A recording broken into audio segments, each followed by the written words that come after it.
So we were talking about this recursion, but we would like to also, I would like to discuss in this half of the lecture, discuss tail recursion. What is that? Maybe some of you have heard this term, tail recursion, right? Which has a simple explanation. It's whatever you have a recursive call is the last in the recursive function, right? And that's the only one, right? So you don't return early. But we'll talk about that. Let's see what the official slides say. I think they're relatively, okay, there's our recursion. Yeah, there's a recursion, the structures, and let's add this picture, this link to our repository. Here we go.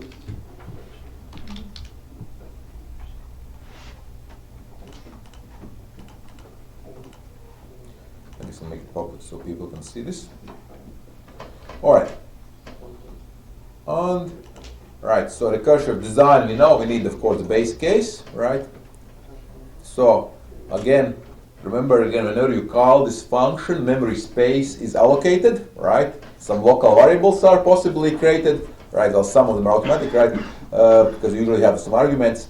When the function terminates, of course, this space is deallocated, right? So each recursive call gets its own space, right? So there's quite a bit of overhead, right? So usually you don't notice this overhead unless, of course, you run other recursive calls, right? So recursive solutions are easier to understand, right? So we always need to have direct access to the base case, right? At least one case, right? And of course, we need to go to the smaller version, right? So it doesn't mention much about recursive calls here, tail recursion, right? But let's explore this tail recursion, right?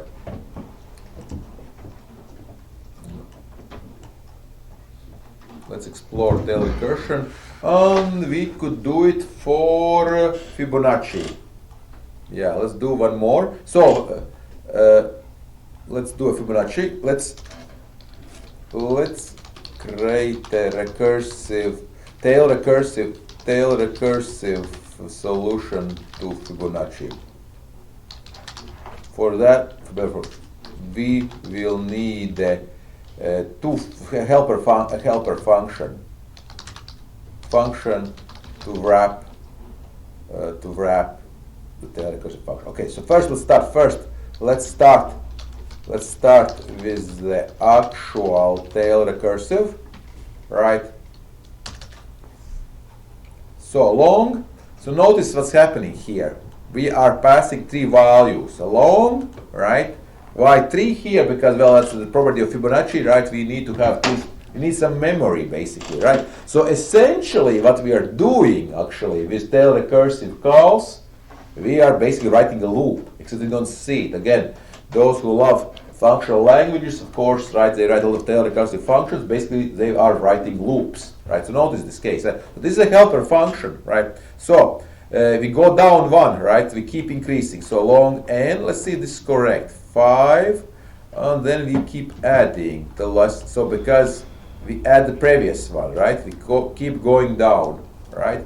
So key property, we call self at the very end, right? Only once. The call, yeah. So basically, compiler, right?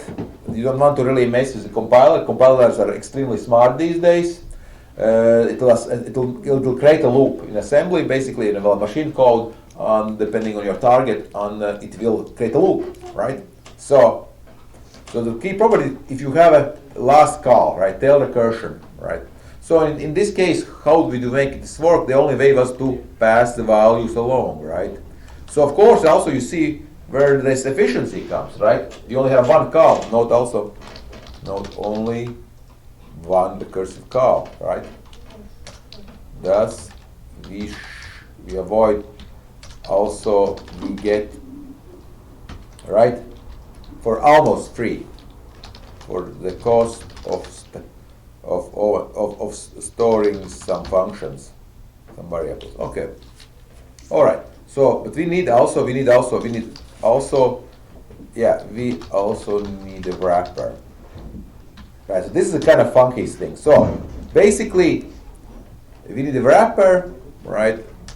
So wrappers basically call it n, but we need to provide these two calls, right? So we need to basically, in essence, we initialize A is 0 and B is 1, basically, right? We start with the first two numbers, right? So this looks really weird, and people like this because it kind of breaks your, your mind a little bit, right?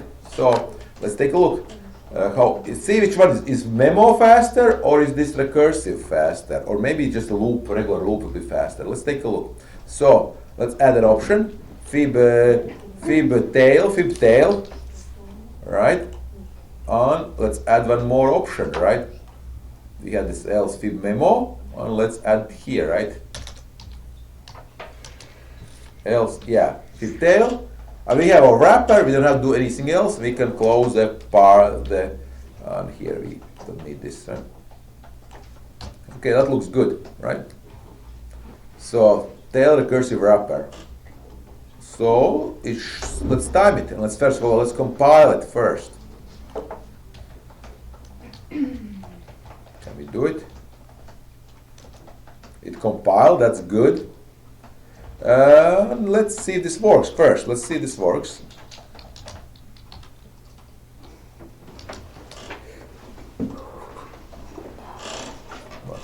So, okay, no, I didn't do it correctly, so of course I need not that, but fib tail. Alright, and let's do 40. I'm going to play dangerously. It works. Fast. 80. Works. Okay. Actually getting big. So the 80, 90 was when it gets 0. Oh, Fibonacci was you could go pretty high, right? Yeah. Even 100? I think you can do 100. Yeah. All right. Yep. So 1, 2, 3, 4, 5, 6. Yeah. So maybe like 105. No, that's over already. So 104, 103. But it's fast enough. Okay. Yeah. All right. Now, so we're almost done. Let's time it. So with the timing, let's try. We know 40 is probably the time. Fact, fib tail, 40.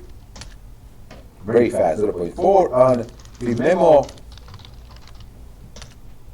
3. So fib memo actually is a little bit faster. Of course, doesn't really mean anything. We can do, yeah, it's just a machine, virtual machine. Right, yeah, looks about the same. So it's about the same, but what's the main difference, of course, is that tail recursive calls. What happened here, we didn't really need this memorization array, right? It's much safer, right? Well, mostly safer if you're using the recursion in general, right?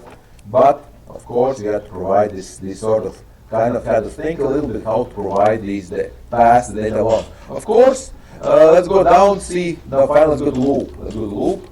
Let's create a simple loop-based Fibonacci.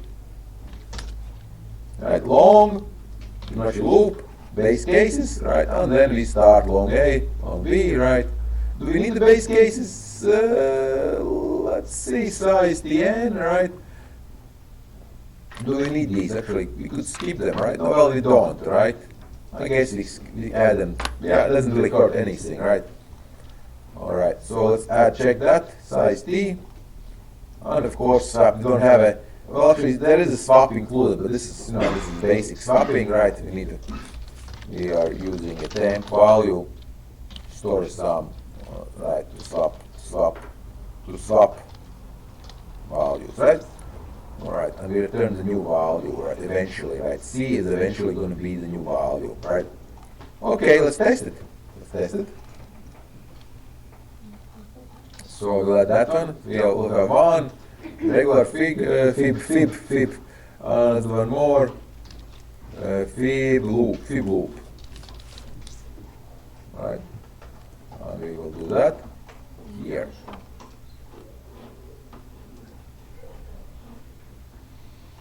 Here, right?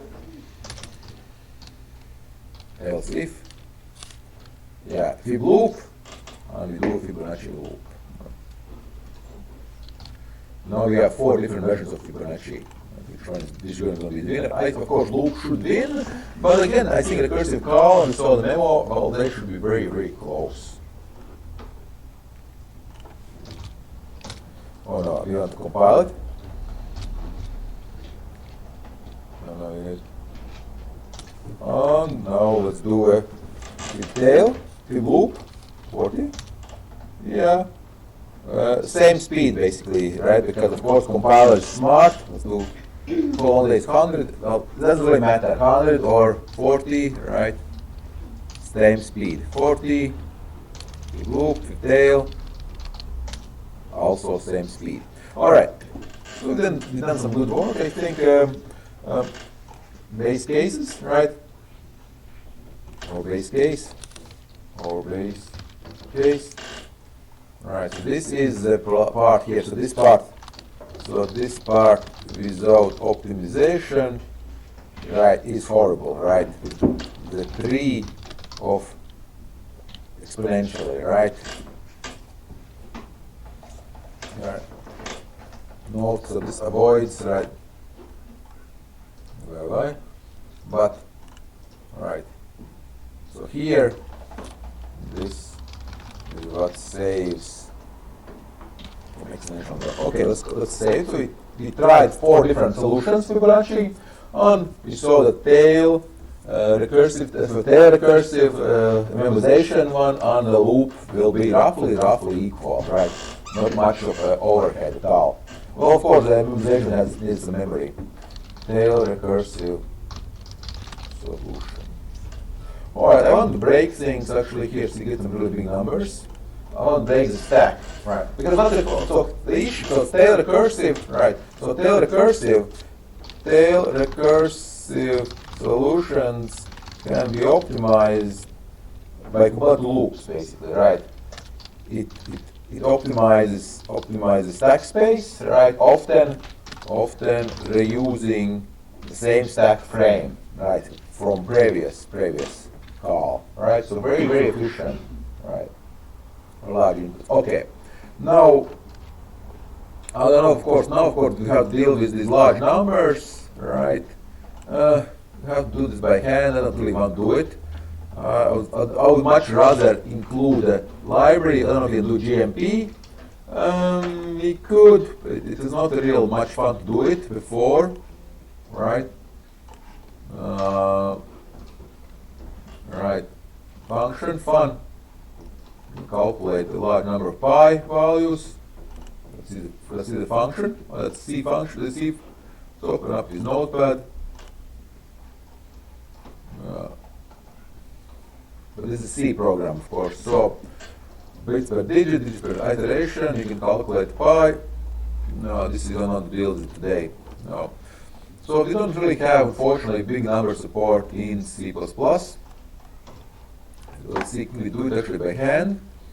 Or do we want anything else from recursion? Any questions on the recursive calls in C++? No. No. No. All right.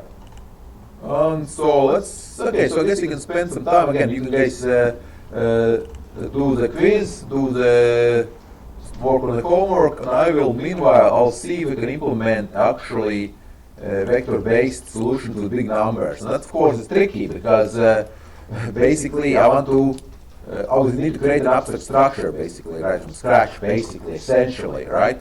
But it might be able to do it. Okay, let's create a big number, right? So, abstract, so what do we want? We want abstract data type.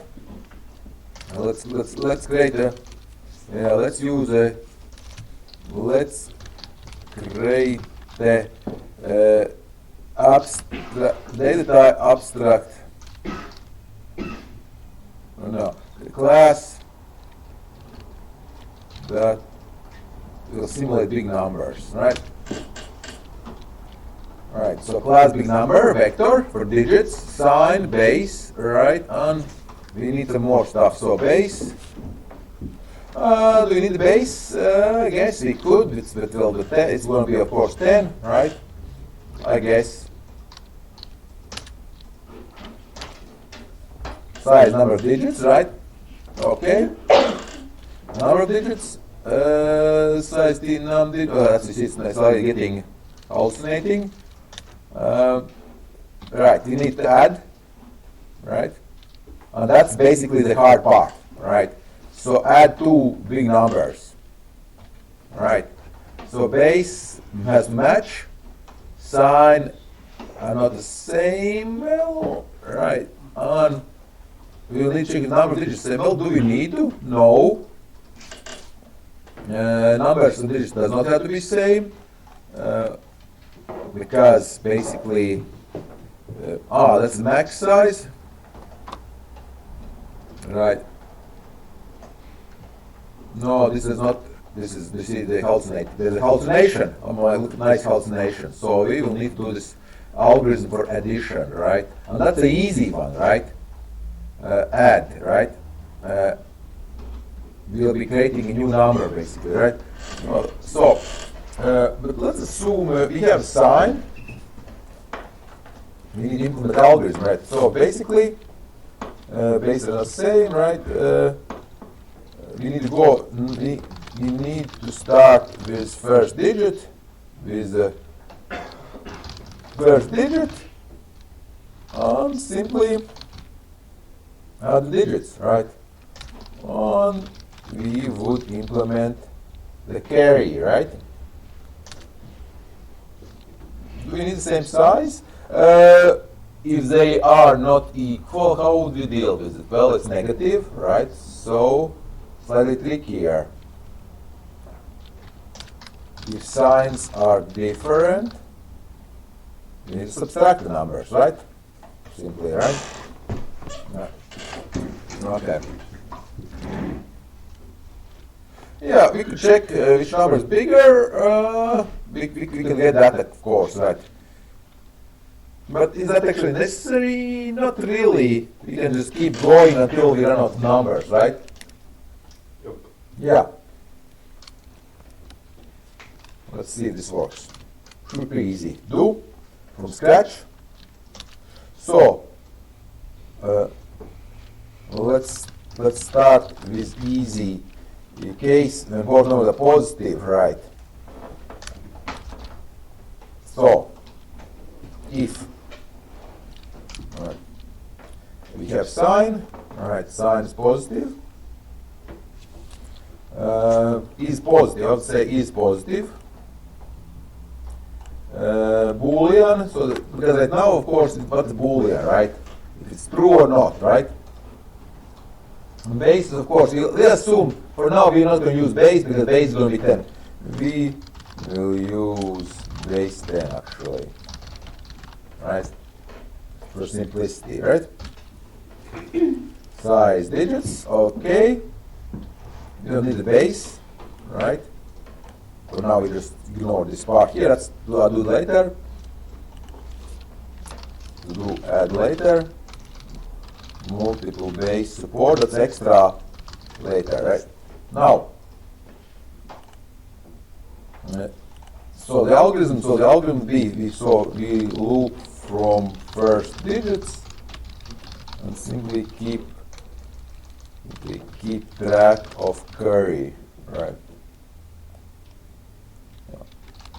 Until reach end of one of the numbers. Okay. All right. Yeah, of course. Now, easiest way to do it, of course, would be to use just create a new number, create a new one and return it, right? This is void. This is void. The only problem is, of course, that we are reusing this one here, right? And we are not. Notice here, we are not affecting the other number, right? Whatever you add another big number, right? Then you will not be able to create this number, basically, right? So, okay, so let's see this works, and also maybe before we do this, right? We should probably do something else. We need a constructor, I think, right? Yeah. So I will add this here.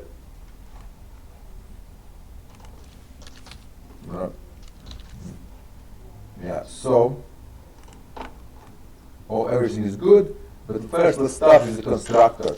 First, let's make a constructor that takes in string of digits. So, that should be easy. Right, sign is false. Right, if it's negative, it's false. So true will be I would like this is positive, right? Is positive. Rename this, right? Because sign is of course correct, but it might be is positive. Oh, here you go. Apply. Is positive, right? Is positive is false, right? Right. So basically, we go through a string. Else is positive is true, right? And then number, digit number size, right? How long is the digit, right? And how many digits we have, and basically we go through, we push back the digits, right? Using the correct index, right? And eventually, are we actually, so push back number, right, minus, let's see, what's this 0 here? This is 48. Why do we have this 0 pushing back? Number size. Number. Okay, that's. Oh, it's. Oh, okay, yeah. So we're converting. Okay, we're converting to ASCII. Okay, yeah, sure. Yeah. All right. Right. We are converting. Right. Yeah, of course. Okay. Now. So that's one. Also, we probably want to have a cout, right? Remember our friend function? We want to see out big numbers. No, we want to create friend function for cout, right? Friend or stream operator, that looks good, right? So if number is positive, we put minus. If not number is not positive, we put minus, and then we just simply output the stream in reverse order, right? Right, which is going to be fine, right? So this means that the 0 minus I, right? So we start, the last number is the first number, right? Again, so this big endian. Let's see. Okay, now let's see this big number actually works, right? A big number. So add this here. Big, right, number. Okay. And of course does not really have yet a Fibonacci loop, but still. Add it here. Right. Big number. But we want, of course, the argument, the actual. Oh, it's all good. Right, we don't want this big number. We could test it, of course, right? But we got to see out the actual number, right? Big number, right?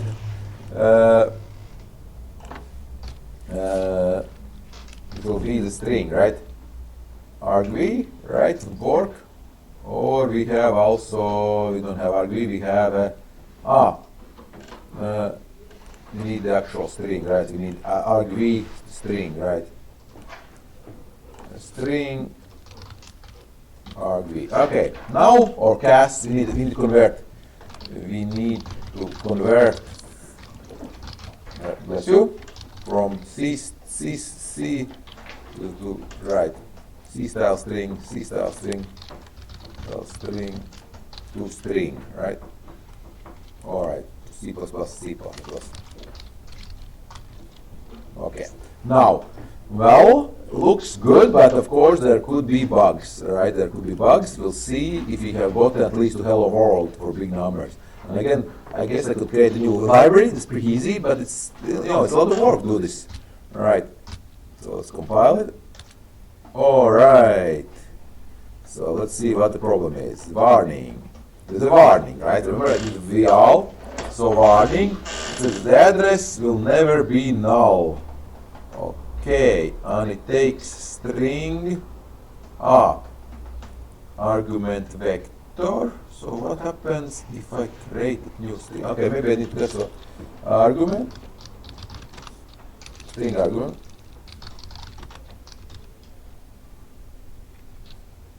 Can I do this? Is that even easier? Can I do that? Is that legal? Oh no, sorry.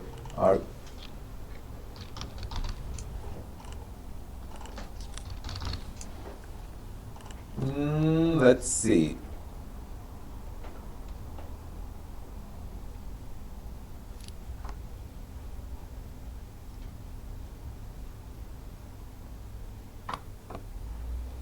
Okay, big number equals, we need to call this, let's see, or example of classes, right? It's okay. Other animal example. Yeah, animal dog, right? It looks okay.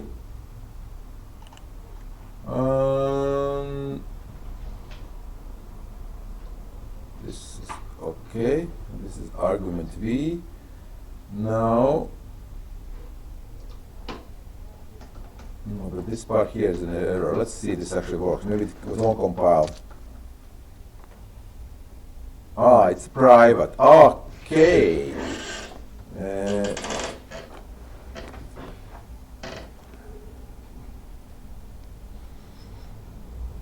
It's private. Why is it private? Good question. Okay, let's look at our constructor. This happens when you have too much stuff happening. This is a pretty big program we wrote this. So string number, maybe we want to pass it as immutable. This is cast. Looks okay. Okay, but let's see what happens if I just do it. Okay, let's do this kind of test.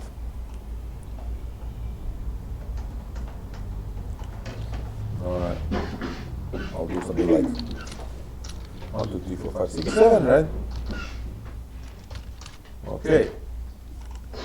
And that's also not legal. String number declared 29 is not accessible. I might have made it private for, but I know what. I made a private constructor, not a good idea. Right? Yeah, that should be public, yes. That should have been a hint, right? What are you doing, my friend? Right? So this is public. Public, right, of course. Right? Now, maybe now we are cooking, I hope. Right?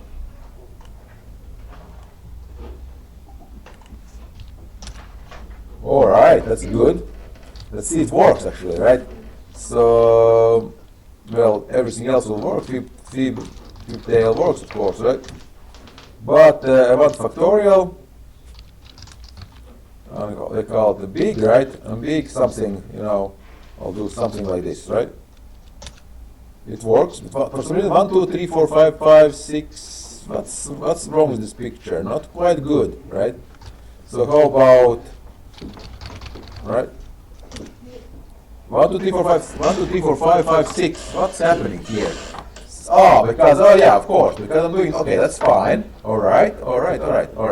So argument, yeah. So of course, that makes sense. It makes perfect sense. Argument. Now let's do it one more time. Let's compile first. Yeah. Compiles. That's good news.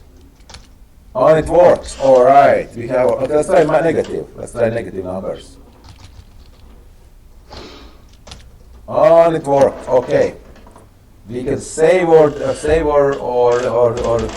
and we can print them. Now we have 7 minutes to see if we can add addition. Right? Can we do addition?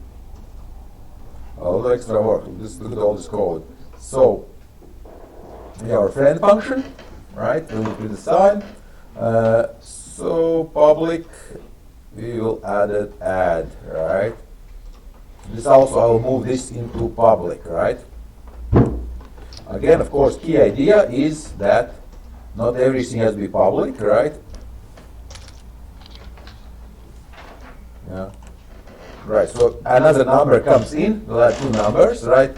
So, I would say we could, since this one we have access, right?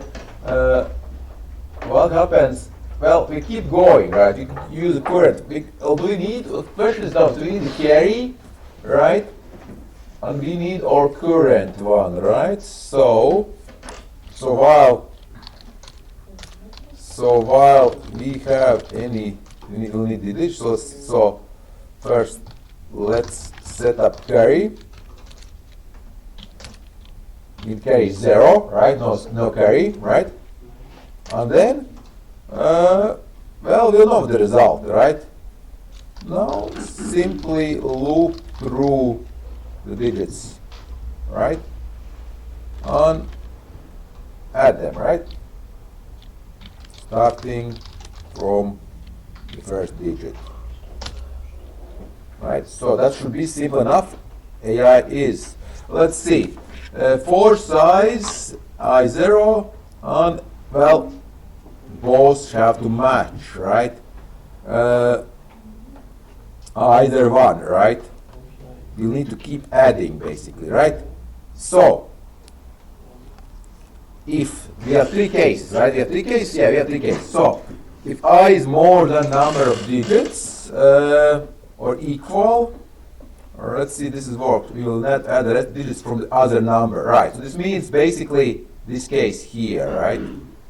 Right? It means we have other numbers. We have to push back, right? Other digits plus carry, right? Because that's all we have. And then carry, the only thing is now we have, right, plus carry. And now let's see if we add. Let's think about this. This is correct. Let's say we have other digits 9, the first case. We have original digits have stopped. We still have a carry possibly. Well, if carry is 0, it's very trivial, right? Nothing happens. We just keep adding the extra digits from the other number, right? However, if carry is, let's say, 1, right? Carry could be only 1 if you're adding 2 numbers, right? Yeah, correct? Just 1. So if the carry is 1, we add it. What happens? I don't like that this carry should be set here, right? Or are we going to set carry here? Oh, yeah. Digits I divided by 10. What does this mean? Let's think about it. Does this make sense? Carry is digits divided by 10. Kind of. I'm not sure. That's core digits I. Oh, because we check. Looks, I'm not 100% sure. This might be hallucination actually, right? So now, if we are right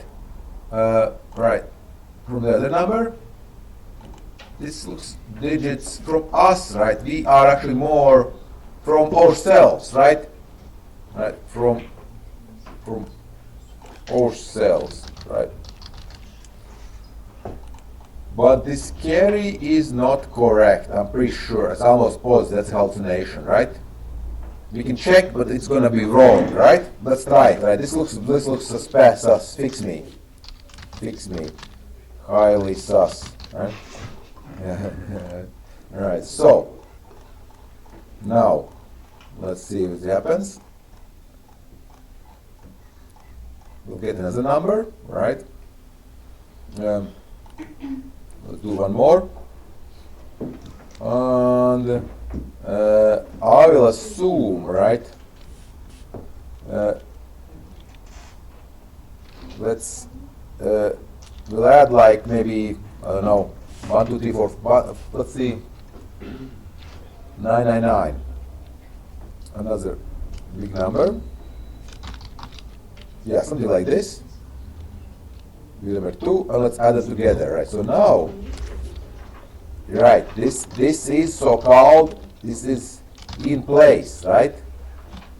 Modifies the object, big number, right? Right. You could, of course, overload plus. We should probably overload plus, right? To be a good idea, but again, we don't have time to do it right now. Again, and let's see if it actually works, right? First of all, we're going to add this here, right? See our big number. It's going to look very ugly, right? So this will maybe something we might want to test next time.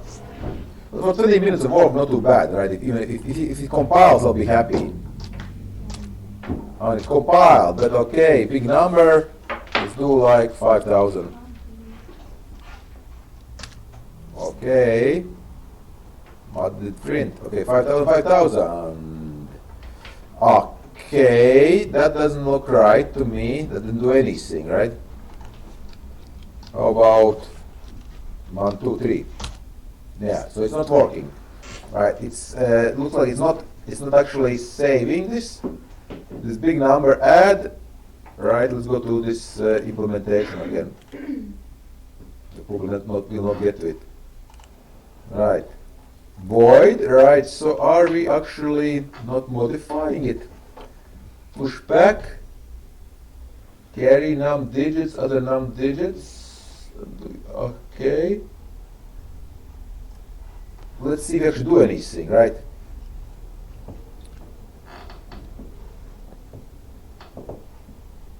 Let's see if this works. See how doesn't the function? Yeah.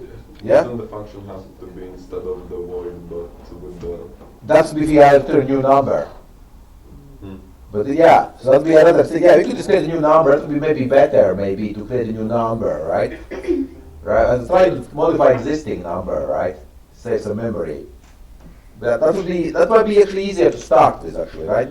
We could do that, actually, right? Then we don't need this. We can just make it modified, right? A big number, right? All right. But then you have to create. Basically, the reason is because we're going to be, for big numbers, it's going to be a lot of memory, right? But still, big number. Then, of course, what changes, right? We create a new vector, right? I'll delete this. New vector, new number.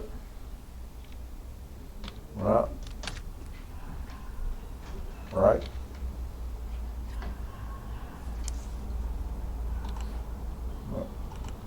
Now let's see if this works. We can go to take a break in a moment. Okay. See, carry num digits. We have our new digits, and we should be adding some. That's a carry. Okay.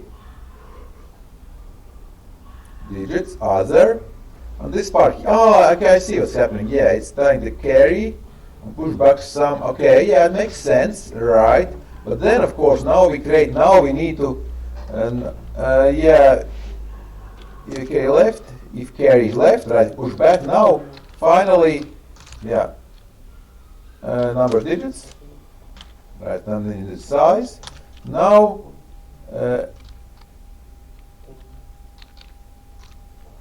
now we need to create the new big number object using vector. New digits, right?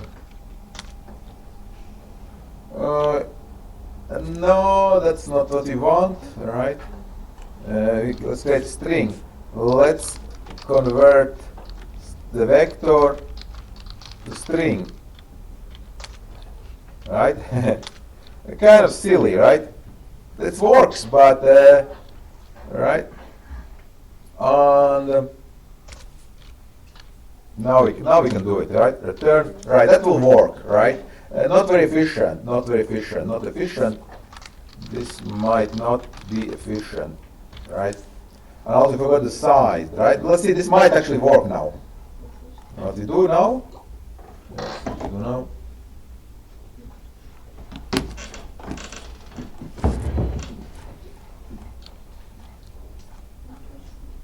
And now we can get a number, right? So result, big number result, big number result, big number, add big number 2, and then we can print it, right? See out the result, and it should work, right? Now the big test. Compiles, that's good. Okay, 1, 2, 3, 4, 5, 6, 7, 9. I'm not sure that's correct. And a little bit again, so let's do 5,000. Actually, something might work. I don't know, 5,000. Yeah, it looks like it works actually, right? Yeah.